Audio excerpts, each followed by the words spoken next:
My name is Olivia, and I'm 32 years old. I have a 6-year-old daughter named Lily, who notices everything. I thought I had the perfect life with my successful husband, a beautiful home and family close by, but children have a way of seeing what adults try to hide. One innocent question from my daughter shattered everything I thought I knew. Before we dive in, drop a comment telling me where you're tuning in from, and don't forget to like and subscribe. Trust me, you'll want to see how this unfolds. I met Trevor when I was 22 years old, fresh out of college, with a design degree and dreams bigger than my bank account. He walked into the coffee shop where I was working on a freelance project, ordered a black coffee, and somehow we ended up talking for 3 hours. Trevor was different from anyone I'd ever met. At 27, he was already climbing the corporate ladder at a tech company his family had invested in generations ago. But what struck me wasn't his money or his tailored suit. It was the way he listened when I talked about my design work like my dreams actually mattered. We dated for 2 years before he proposed. His family had reservations, I could tell. The Harringtons owned a chain of luxury properties across the Pacific Northwest, and I was just a girl from a modest background trying to make it as a graphic designer. But Trevor didn't care. He said he loved my authenticity, my creativity, the way I saw beauty in simple things. We got married in a beautiful ceremony overlooking the Columbia River. A year later, Lily came into our world, and I thought my life was complete. Our home was a sprawling house in an exclusive neighborhood, the kind with gates and security cameras, and neighbors who threw charity galas. I worked from home as a freelance designer, which gave me flexibility to be there for Lily. Trevor's career continued to soar. By the time Lily turned 5, he'd become CEO of the tech company, pulling in a salary that made my childhood self dizzy just thinking about it. But this story isn't really about Trevor and me. It's about my sister Cara. Cara is my half-sister, 24 years old now, though sometimes she seems much younger. We share the same father, but had different mothers. Her mum died when Cara was 12, and our father, well, he'd already checked out emotionally by then. The bottle became his priority. I was 17 when Cara's mum passed, and I stepped up. I became more than a sister. I became the person who braided her hair for school, who showed up to parent-teacher conferences, who held her when she cried about missing her mum. Our dad was physically present, but mentally absent, drowning in whiskey and regret. When I moved out at 19, I made sure Cara always had a place to call home with me. She bounced between my small apartment and Dad's house until she turned 18. After that, she tried to make it on her own. She moved to Portland, then Seattle, then back to Portland. Different jobs, different boyfriends, different versions of herself that never quite stuck. 2 years ago, she called me in tears. Another failed relationship, another lost job, nowhere to go. Trevor didn't hesitate. "She's family," he said. "She can stay with us until she gets back on her feet." Cara moved into our guest room, and for 3 months, our house felt fuller, louder, more chaotic, in ways that reminded me of when we were kids. Trevor was generous, maybe too generous. He helped Cara polish her resume, used his connections to land her an interview at a prestigious advertising firm downtown, even bought her a professional wardrobe for the job. She got hired, and I was so proud. Cara and Trevor developed an easy rapport. They'd joke around at dinner debate about movies and music, tease each other like siblings. I loved seeing it. For so long, Cara had felt like she didn't belong anywhere. Watching her fit into my family made something settle in my chest. This was what I'd always wanted. Everyone I loved, safe and happy under one roof. After 3 months, Cara moved into a small apartment closer to her office. She'd come over for Sunday dinners, play with Lily, help me in the garden. Life felt balanced. I had my work, my daughter, my husband, and my sister. Everything made sense. Then 6 months ago, Trevor came home with news that would change everything, though I didn't know it then. It was a Tuesday evening in late spring. Trevor walked through the door earlier than usual, which was rare. He'd been working longer hours as the company prepared for a major expansion. Lily was in the living room building an elaborate castle with her blocks, and I was finishing up a logo design for a client. "I need to talk to you about something," Trevor said, and my stomach dropped for just a second. Those words never lead anywhere good. But then he smiled, and I relaxed. "I've been thinking about Cara," he continued. "She's been doing so well at her job, really turning things around. But that apartment she's in, it's not great. The neighborhood's sketchy, and her landlord keeps raising the rent." I nodded. Cara had mentioned these things during our weekly coffee dates. "I want to buy her a house," Trevor said. I stared at him. "A house?" "A townhouse, actually.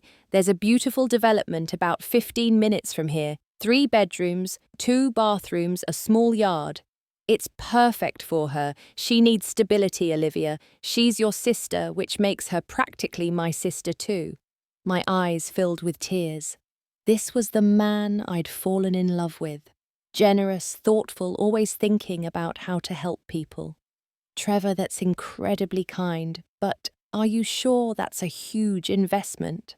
"We can afford it," he said, pulling me into a hug. "And family takes care of family. You've been taking care of Cara your whole life. Let me help carry that weight." 2 weeks later, we stood in front of a charming townhouse in a quiet neighborhood. Cara couldn't stop crying when Trevor handed her the keys.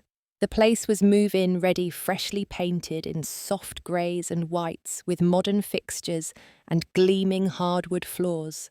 The price tag was $450,000 paid in full. "I don't know how to thank you," Cara kept saying, hugging Trevor tightly.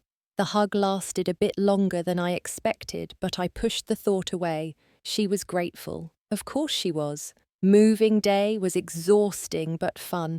Trevor took charge of setting up Cara's electronics, mounting her television, installing smart home devices. He spent the entire Saturday there while I stayed home with Lily, who had a cold. When he came home that evening, he was energized in a way I hadn't seen in months. "The place looks great," he said. "Cara's really happy."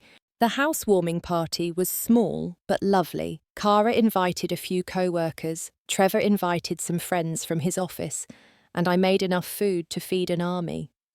Walking through the house that night, watching people admire the space, I felt proud. We'd done something good. We'd given Cara a foundation to build her life on. But foundations can crack when built on unstable ground. It started with small things. Trevor began mentioning Cara more often in casual conversation. "Cara told me the funniest story at lunch today." Wait, they had lunch. "I'm going to swing by Cara's after work. Her garbage disposal is acting up. Cara needs help picking out furniture. I told her I'd go with her Saturday morning." At first, I thought nothing of it. Trevor was handy, and Cara had never been good with home maintenance.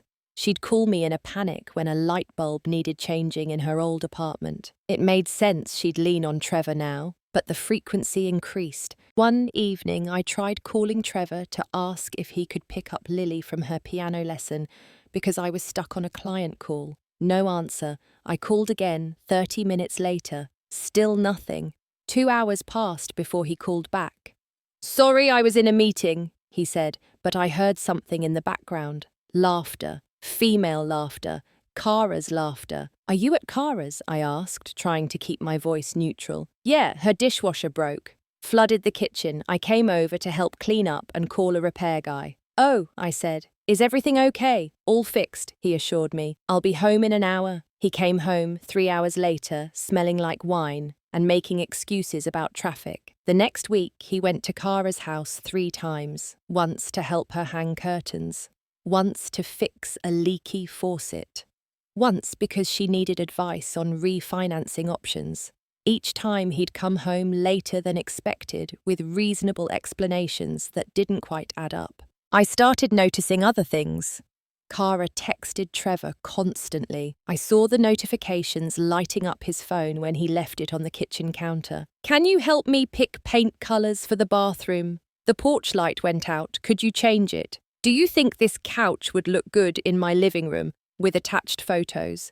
Every request was small, manageable, innocent, but together they painted a picture of someone who needed Trevor for everything, and Trevor never said no. One night, I saw a text. that made my stomach twist. It was from Cara, and the preview on his lock screen read, "Thanks for tonight.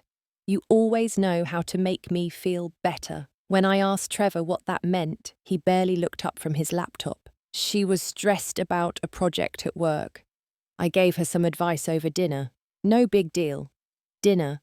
They'd had dinner together, and he hadn't mentioned it to me. Cara came over for family dinners twice a week now, and I started watching the way she and Trevor interacted. She'd touch his arm when she laughed. He'd refill her wine glass before it was empty. They had inside jokes I wasn't part of. When the three of us talked, I sometimes felt like the outsider. One Sunday, I suggested we all go to Cara's house together to help her with yard work. Trevor shut it down immediately. "No need for you to worry about it. You stay here with Lily. I'll handle it." Why didn't he want me there? I checked our credit card statements that night after Trevor fell asleep. There were charges I didn't recognise, expensive dinners at restaurants near Cara's neighbourhood, a florist 3 blocks from her house, a wine shop delivery to her address.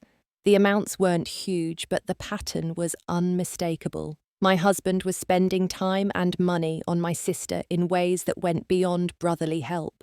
And the worst part was, I still wanted to believe there was a reasonable explanation. I wanted to trust the man I'd built a life with. I wanted to believe my sister wouldn't betray me, but trust once questioned is hard to restore. And children, as I was about to learn, see truths adults tried desperately to hide. It was a Saturday morning in early October. The leaves were turning brilliant shades of orange and gold, and the air had that crisp quality that made everything feel possible. I was in the kitchen making pancakes, Lily's favourite, while she sat at the table with her colouring books. Trevor had left early for a supposed breakfast meeting with investors on a Saturday at 7 in the morning.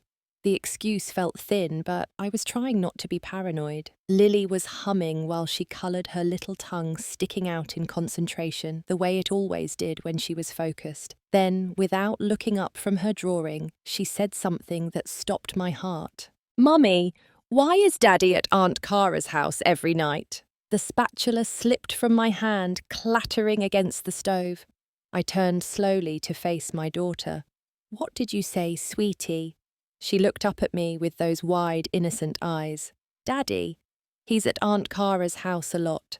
I see his car there." My mouth went dry. "How do you know that, baby?" When we drive to Sophie's house for play dates, we go past Aunt Cara's street. Daddy's car is always in her driveway. Sophie lived 3 blocks from Cara. I'd been taking Lily there for play dates every Thursday evening for the past month, which meant every Thursday evening while Trevor told me he was working late or meeting clients, he was at Cara's house. I forced my voice to stay calm. "Are you sure it's Daddy's car?" Lily nodded enthusiastically. "Uh-huh. It's the black one with the dent on the side. Remember when he backed into the mailbox?" I remembered. It had happened 3 months ago. The small dent was still there, a detail Lily had obviously noticed and catalogued. "Last Tuesday, I saw Daddy get out of the car."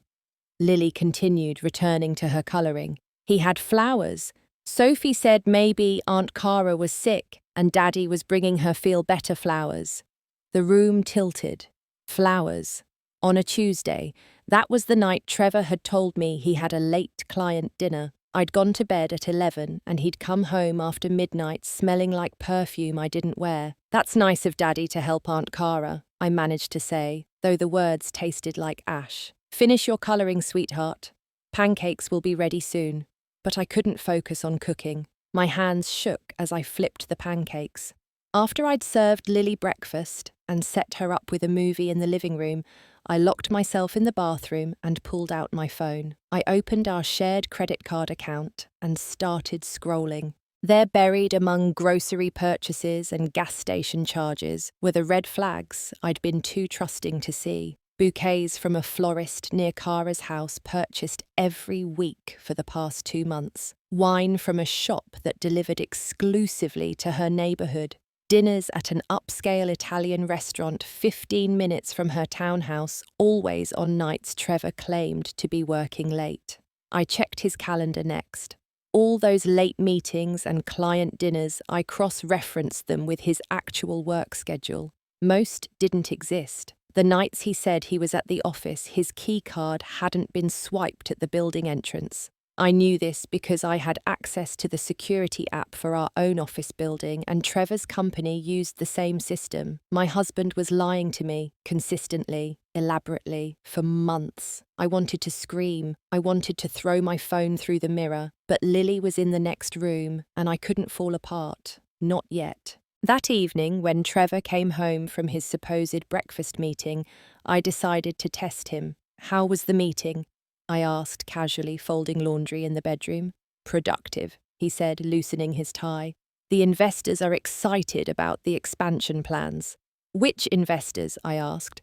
"The Carmichael Group or the West Coast Ventures people?" Trevor paused for just a fraction of a second. "West Coast Ventures." I knew he was lying. I'd called his assistant Friday afternoon under the pretense of confirming his schedule, and she'd told me he had no meetings until Monday. "That's great," I said, smiling at him. "I'm glad it went well." He kissed my forehead, and I felt nothing but disgust. That night, after Trevor fell asleep, I did something I never thought I'd do. I went through his phone. He always put it on the charger on his nightstand, face down, and I knew his passcode because he'd given it to me years ago for emergencies. My hands trembled as I opened his messages. I scrolled to Cara's thread, and what I found made me nauseous. Hundreds of messages, thousands maybe. They went back months, starting shortly after Cara moved into the townhouse. "Trevor, can't wait to see you tonight." Cara, "I'll make your favourite. Don't be late." Trevor, "God, today dragged. All I could think about was being with you." Cara, "You make me feel alive in ways I never knew I could feel." I kept scrolling, bile rising in my throat. Photos, selfies of them together on Cara's couch, wine glasses in hand, a picture of Cara in lingerie with the caption, "Thought of you when I bought this." Trevor's response was 3 heart emojis. There were practical messages mixed in with the romantic ones. Cara asking about bills, Trevor arranging to transfer money into her account, him telling her he'd handle the property taxes on the townhouse, her thanking him for being so generous. One exchange from 3 weeks ago made my blood run cold. Cara, "Do you ever feel guilty?" Trevor, "Sometimes, but then I remember how bored I was before you. Olivia's a good person, but she's become so domestic. All she talks about is Lily and her little design projects. I married too young. I didn't know what I wanted back then." Cara, "And now," Trevor, "now I know exactly what I want. I want you." I closed the phone before I could read more. I couldn't breathe. The man sleeping beside me, the father of my child, the person I'd trusted with every piece of my heart, had been systematically betraying me with my own sister. And Cara, the little girl I'd raised when no one else would, the sister I'd sacrificed for protected, loved unconditionally. She'd looked me in the eye over Sunday dinners while sleeping with my husband in the house I'd helped him buy for her. I didn't sleep that night. I lay in the dark, listening to Trevor's steady breathing, and planned my next move. Because one thing was clear, I wasn't going to be a victim in this story. If they thought they could deceive me and get away with it, they were about to learn a very painful lesson. The next morning, I dropped Lily off at my friend Jordan's house. Jordan Hayes had been my best friend since college, one of the few people who knew me before I became Trevor's wife. I trusted them completely.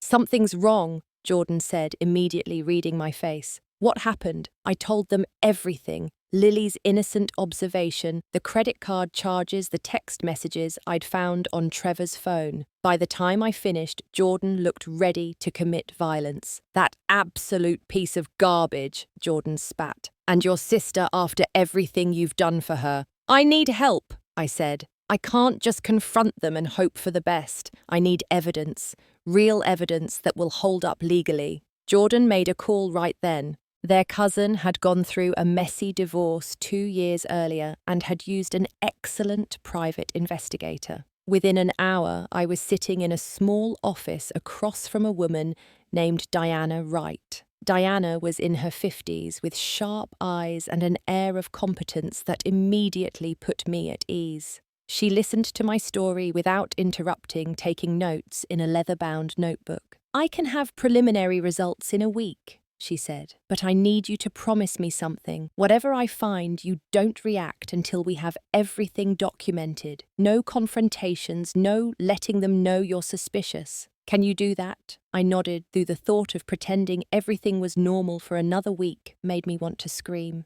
Diana's work was thorough. She followed Trevor for 7 days, documenting his every move. The results came in a manila envelope that felt like it weighed 1,000 pounds. Trevor went to Cara's house 5 nights out of 7. He'd arrive around 7 in the evening and leave between 10 and midnight. Diana had photographs of him kissing Cara at her front door, of them visible through the kitchen window, cooking dinner together, of Trevor's hand resting on Cara's lower back as they walked to his car one evening. There was video too. Diana had used a telephoto lens to capture footage through Cara's living room window one evening when they'd forgotten to close the curtains. The video showed Trevor and Cara on the couch, wine glasses on the coffee table, his arm around her shoulders.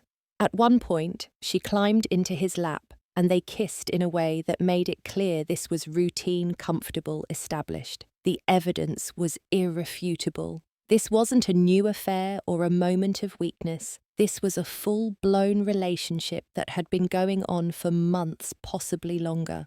I met with a divorce attorney the next day. Catherine Ross came highly recommended by Jordan's cousin. Her office was in a downtown high-rise, all glass and steel and success. "You have an excellent case," Catherine said after reviewing Diana's evidence. "Adultery, misuse of marital funds, everything documented. But before we file, we need to think strategically. What do you want out of this divorce?" "Everything he took from me," I said, "and I want them both to understand the consequences of their choices." Catherine smiled, and it was not a kind smile. "Then let's talk about your options." Over the next 2 weeks, I became someone I'd never been before. Calculating, strategic, cold. Catherine helped me understand our financial situation in detail. The townhouse Trevor bought for Cara had been purchased with marital assets. I was entitled to half its value. Our primary residence was worth $1.2 million. We had stocks, bonds, retirement accounts, all accumulated during our marriage. I quietly transferred money from our joint accounts into a separate account in my name alone, only what was legally mine, nothing that could be contested. I made copies of every financial document I could find. I documented Trevor's lies, keeping a detailed log of every time he claimed to be somewhere he wasn't. I also accessed Trevor's email. I felt no guilt about it. He'd given me his password years ago, and I'd never used it until now. What I found confirmed everything Diana had discovered and more. Email chains between Trevor and Cara going back 14 months. It had started innocently enough with Cara asking Trevor's advice about her career, but within weeks the tone had shifted. Flirty comments became explicit suggestions. By the time Cara moved into the townhouse, they were already involved. One email from Cara made me physically sick. "I know she's my sister and I know I should feel guilty, but you have to understand I've always been in her shadow. Perfect Olivia, who raised me, who always knew what to do, who everyone admired. Do you know what it's like to be the broken little sister who never quite measured up? For once in my life, I have something she can't have. I have you, and I'm not giving that up." Trevor's response was equally damning. "You're nothing like her. Olivia used to be exciting, spontaneous. Now she's just a mother and a wife. She's lost herself in domesticity. You remind me of who I used to be, the person I was before responsibilities weighed me down. When I'm with you, I feel alive again." They weren't just having an affair. They were actively resenting me for existing, for being a mother to our child, for building a life while Cara had struggled, for having the audacity to love and trust them both. I showed everything to Catherine. She added it to the growing file of evidence. "We need to decide how you want to approach this." Catherine said during our third meeting. We can file quietly, negotiate a settlement, keep this out of the public eye. Or we can make a statement. The choice is yours, but I need you to think carefully. Public exposure can be satisfying, but it comes with consequences. I thought about Lily. I thought about my dignity. I thought about every lie Trevor had told, and every time Cara had hugged me while stabbing me in the back. I want them exposed, I said. Not for revenge, for justice. They made a choice to humiliate me in secret. I want them to face the consequences publicly. Catherine leaned back in her chair. Trevor's company is hosting their annual charity gala in 3 weeks. Black tie, 500 guests, all the major players in your social circle. Is that public enough? A slow smile spread across my face. That's perfect. The 3 weeks before the gala passed in a strange blur. I played the role of oblivious wife perfectly. I smiled at Trevor over breakfast. I listened to his fake stories about work. I had dinner with Cara twice, watching her laugh and joke while sleeping with my husband. The hardest part was pretending for Lily. She could sense something was off, asking me several times if I was sad. I told her Mommy was just tired from work, giving her extra hugs and kisses to reassure her. I bought a new dress for the gala. Elegant, sophisticated, the kind of thing that would photograph well, because I knew there would be photographs. Catherine and I refined our plan. She coordinated with the AV team at the venue, telling them I'd be giving a surprise speech and would need access to the main screen. The organisers were thrilled. Trevor's wife wanting to say a few words about charity and family. Perfect. Diana provided me with a USB drive containing the most damning evidence. Photos, video clips, email excerpts. She'd edited everything into a concise presentation about 2 minutes long enough to make the point short enough to prevent anyone from stopping it. I told Trevor I was excited about the gala. He seemed pleased that I was taking an interest in his work events again. You've seemed distant lately, he said one evening. I'm glad you're feeling more like yourself. I almost laughed. He had no idea who I was becoming. Cara called me the day before the gala. I know you probably don't want me there, she said. It's Trevor's work thing. Don't be silly, I said, my voice warm and genuine sounding. Your family. Trevor already put you on the guest list. Trevor had indeed added Cara's name to the guest list weeks ago. Catherine had confirmed it. He wanted his girlfriend at his company's most important event, presumably planning to introduce her as his generous sister-in-law. The thought would have been funny if it wasn't so pathetic. The night of the gala arrived. I spent 2 hours getting ready, doing my makeup, meticulously styling my hair in loose waves. When I came downstairs, Trevor actually gasped. You look incredible, he said, and for a moment I saw genuine appreciation in his eyes. It made me despise him even more. How dare he look at me like that while betraying me? Thank you, I said, smiling. Tonight's important. I want to make a good impression. We arrived at the venue, a historic hotel ballroom with crystal chandeliers and floor-to-ceiling windows. 500 guests mingled. Champagne flowed and string quartet played in the corner. Trevor's company had spared no expense. Cara arrived 20 minutes later, wearing a red dress that was slightly too revealing for the occasion. Trevor's eyes went to her immediately, though he tried to hide it. She air-kissed my cheek. You look beautiful, she said. So do you, I replied.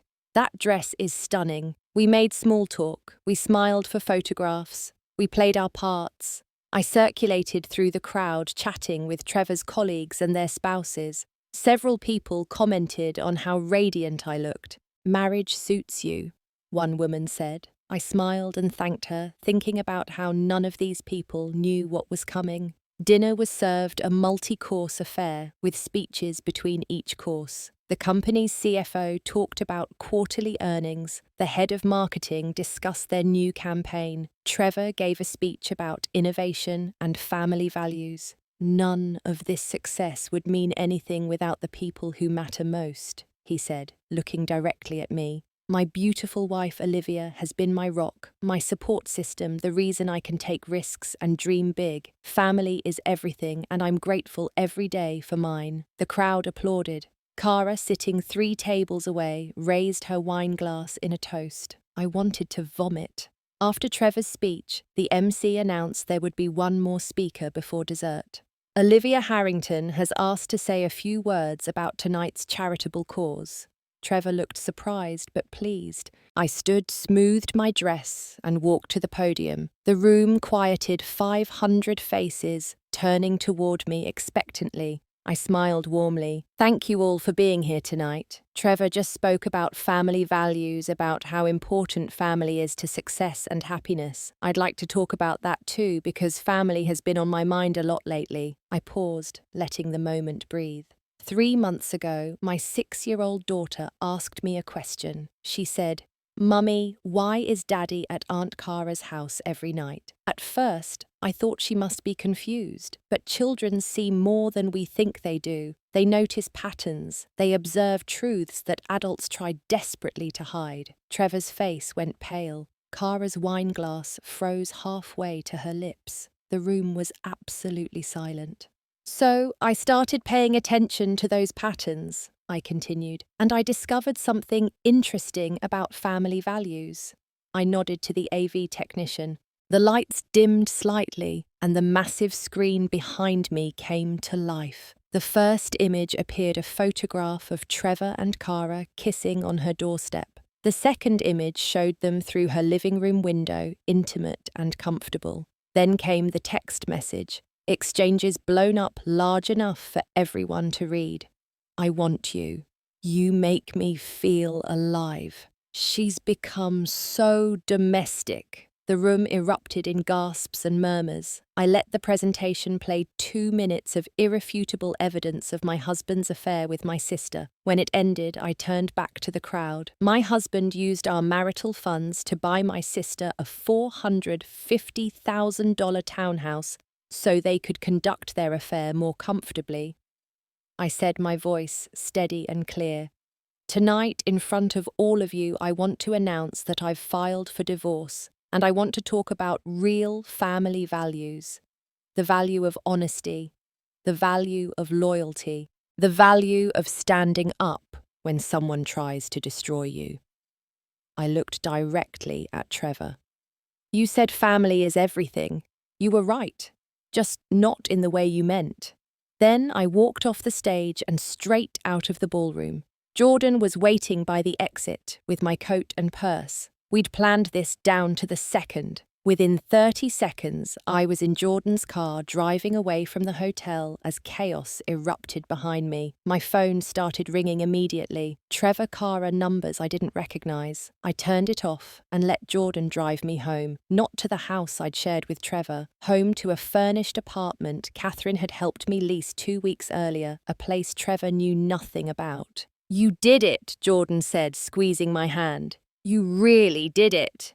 "I did," I replied, and for the first time in months I felt like I could breathe. The fallout was immediate and spectacular. By the next morning, video clips from the gala were all over social media.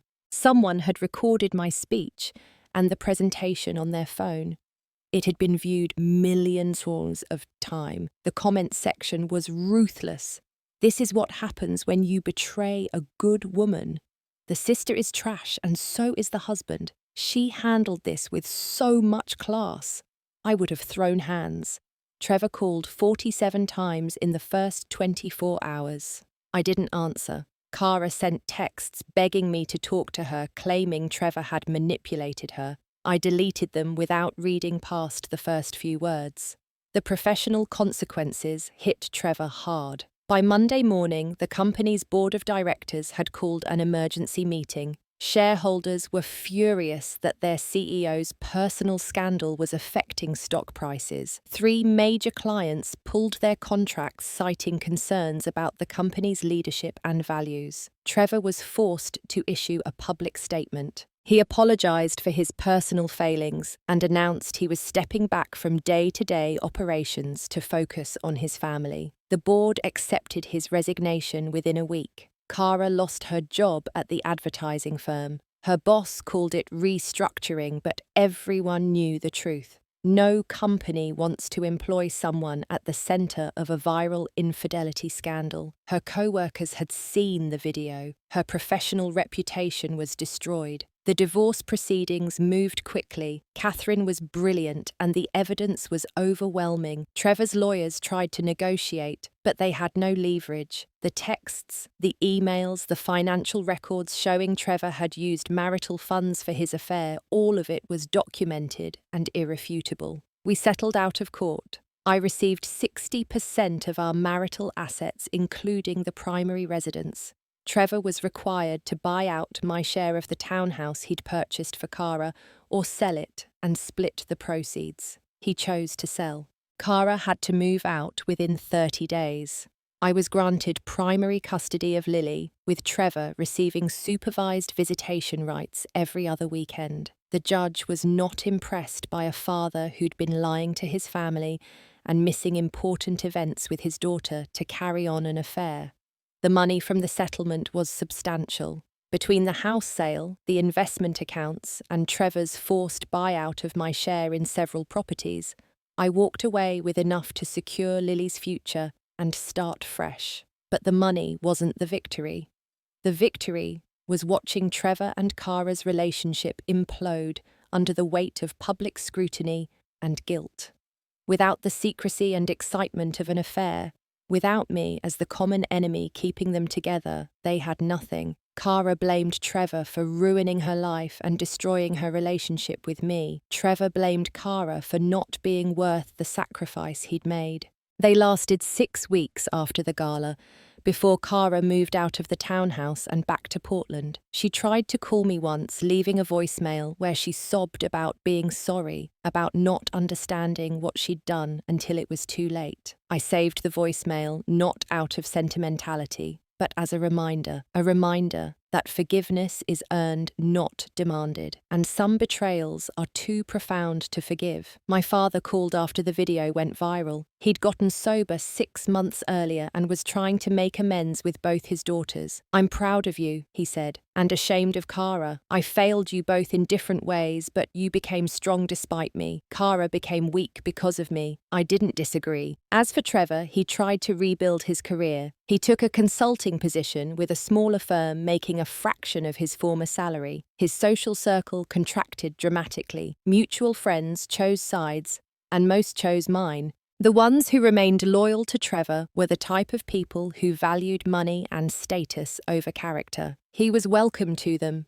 6 months after the gala, I ran into Trevor at Lily's school performance. We were civil for our daughter's sake, but the man I'd once loved was a stranger. He'd aged years in months, his face drawn, his eyes tired. When he tried to make small talk, asking how I was doing, I gave him a polite smile and walked away. I didn't owe him my story anymore. A year has passed since that night at the gala.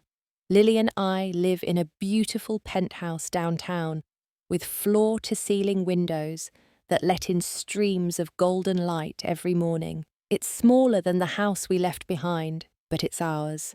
Every piece of furniture, every painting on the wall, every decision about paint colours and throw pillows was mine alone. I opened my own design studio 6 months ago.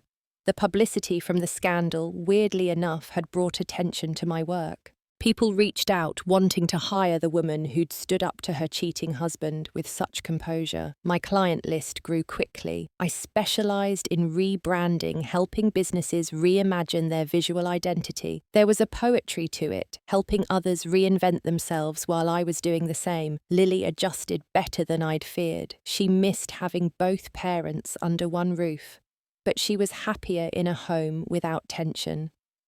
Kids sense discord even when adults try to hide it. Now she thrived in the peace of our new life. She saw Trevor every other weekend. The visits were supervised initially per the custody agreement, but after 6 months of good behaviour, the supervision was lifted. Trevor was trying to be a better father, I'd give him that. But the closeness they'd once shared was gone. Lily was polite but distant with him. She'd seen too much, understood too much for her age. One evening, while I was tucking her into bed, she looked up at me with those wise eyes. "Mummy, are you sad that Daddy and Aunt Cara are gone?" I smoothed her hair back from her forehead. "No, sweetheart. I'm not sad. I'm grateful. Grateful. Sometimes people hurt us, and losing them is actually the best thing that can happen. It makes room for better things, better people." "Like Jordan?" Lily asked. Jordan had become a fixture in our lives, more family than Trevor ever truly was. "Exactly like Jordan," I confirmed. As for Cara, she existed in a space of permanent absence. I'd blocked her number, her email, her social media. I'd heard through mutual acquaintances that she'd moved to San Francisco, was working as a bartender, struggling to rebuild a life from the ruins of her choices. Part of me felt sorry for the little girl I'd raised, the sister I'd loved. But that little girl was gone, replaced by someone I didn't recognize and couldn't trust. Our father had cut ties with Cara after the scandal. It was harsh, perhaps, but he'd spent years enabling her worst impulses. This was his way of trying to do better, even if it came too late. My work became my passion again. I'd forgotten what it felt like to create without guilt, to pursue my ambitions without worrying about whether I was being a good enough wife or taking too much time away from domestic duties. Trevor had made me feel small, like my dreams were hobbies to be indulged rather than ambitions to be respected. Now I remembered who I'd been before I'd become Mrs. Trevor Harrington. The studio grew. I hired 2 junior designers. We moved into a larger space in a converted warehouse. My work was featured in design magazines. I spoke at conferences about visual branding and female entrepreneurship. None of it would have happened if I'd stayed in that marriage, slowly suffocating under the weight of Trevor's disrespect and Cara's betrayal. I dated a few people casually, but nothing serious. Jordan joked that I'd become intimidatingly self-sufficient, that men were afraid of women who'd publicly destroyed their cheating exes. Maybe that was true, or maybe I was just finally comfortable being alone, understanding that being single was better than being with someone who diminished me. The townhouse Trevor had bought for Cara sold for a profit. My share of the proceeds went into a trust fund for Lily. Let something good come from something rotten. I still thought about them sometimes late at night when Lily was asleep and the city lights twinkled outside my windows. I didn't miss Trevor. I missed the version of him I'd thought existed, the man who'd sat in that coffee shop and listened to my dreams like they mattered. But that man had been a performance and I was done with illusions. The hardest truth was accepting what Cara's betrayal revealed. She'd resented me for years, quietly harbouring jealousy and bitterness while I'd loved her unconditionally. I'd raised her, sacrificed for her, celebrated her victories, and comforted her failures. And she'd repaid that love by taking the one thing she knew would destroy me. Some people say forgiveness is for yourself, not the person who hurt you. Maybe they're right, but I wasn't there yet, and I was okay with that. Forgiveness wasn't something I owed anyone. It was something I'd give if and when I was ready on my terms, not because someone else thought I should. What I did feel was free. Free from lies, from pretending, from making myself smaller to fit into someone else's vision of who I should be. The woman who'd stood on that stage at the gala and exposed the truth, she was someone I barely recognized, but she was also someone I was proud to have become. Jordan and I had coffee one afternoon, sitting in the cafe where Trevor and I first met. The irony wasn't lost on me. "Do you ever regret how you handled it?" Jordan asked. Going public like that, I considered the question. No. If I'd confronted them privately, they would have lied, gaslit me, made me doubt my own perceptions. They'd have bought time to hide assets and coordinate their stories. Going public removed their power. It forced truth into the light where they couldn't manipulate it. "You're stronger than I am," Jordan said. "No," I corrected. "I was just done being weak." That night, tucking Lily into bed, she asked me to tell her a story. Usually she wanted fairy tales, but tonight she wanted something different. Tell me about when you were brave, Mommy. I thought carefully about how to answer. Being brave doesn't mean you're not scared. It means you're scared, but you do the right thing anyway. When I found out people I loved had hurt me, I was terrified. I didn't know what would happen if I stood up for myself. But I did it anyway, because you were watching and I wanted you to learn that we don't accept being treated badly. We don't stay where we're not valued. Did you cry? Lily asked. A lot, I admitted. But crying doesn't mean you're weak. It means you're feeling something real, and real feelings are always okay. Lily nodded, satisfied. I think you're the bravest person I know. My eyes filled with tears. I think you're pretty brave too, sweet girl. After she fell asleep, I stood by her window, looking out at the city. Somewhere out there, Trevor was probably in his modest apartment alone with his regrets. Somewhere Cara was starting over in a city where no one knew her story, trying to outrun shame. But I was here, in a home filled with light, with work I loved, with a daughter who made every sacrifice worthwhile. I'd lost a husband and a sister, but I'd found something more valuable. I'd found myself. The question Lily had asked that Saturday morning, why is Daddy there every night, had changed everything. It had been the first crack in a carefully constructed facade. Sometimes the most important truths come from the most innocent questions. Sometimes children see what adults are too afraid to acknowledge. That question had saved me. It had forced me to stop making excuses, stop accepting less than I deserved, stop participating in my own deception. In destroying my old life, it had given me permission to build something better. Now, here's what I want to know from all of you watching. Have you ever had a moment where one simple question changed everything? Have you ever had to choose between confronting a painful truth or living with comfortable lies? Drop your thoughts in the comments. I'd love to hear your stories, whether you've faced betrayal or helped someone through it. And if this story resonated with you, hit that like button and subscribe. Share this with someone who might need to hear that they deserve better, that standing up for yourself isn't selfish, it's necessary. Thank you for listening to my story. I hope it reminds you that sometimes the worst betrayals lead to the best transformations. Take care of yourselves, protect your peace, and remember that you're always stronger than you think. Until next time.